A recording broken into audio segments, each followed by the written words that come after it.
في الحديث القدسي قال الله سبحانه وتعالى: يا ابن آدم جعلتك في بطن أمك وغشيت وجهك بغشاء لئلا تنفر من الرحم، وجعلت وجهك إلى ظهر أمك لئلا تؤذيك رائحة الطعام، وجعلت لك متكئا على يمينك ومتكئا عن شمالك، فأما الذي عن يمينك فالكبد، وأما الذي عن شمالك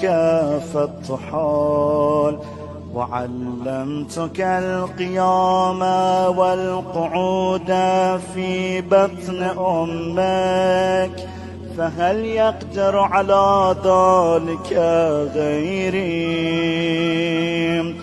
فلما أن تمت مدتك وأوحيت إلى الملك بالأرحام أن يخرجك، فأخرجك على ريشة من جناحه، لا لك سن تقطع ولا يد تبطش ولا قدم تسعى، فأبعث لك عرقين رقيقين في صدر أمك يجريان لبنا خالصا حارا في الشتاء وباردا في الصيف، وألقيت محبتك في قلب أبويك فلا يشبعان حتى تشبع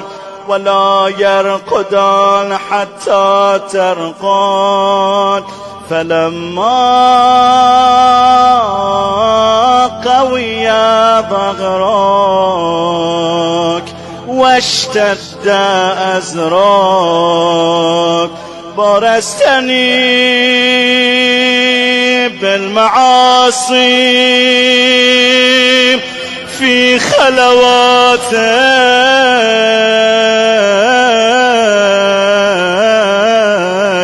ولم تستح مني.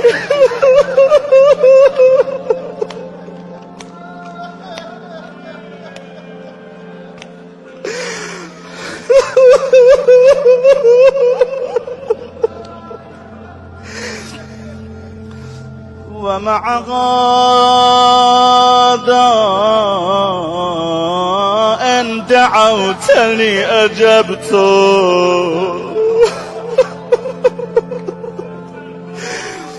وإن سألتني أعطيت، وإن تبت إلي قبلتك.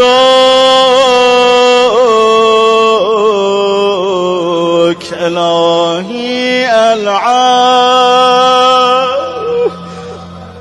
إلهي العافية، إلهي العافية.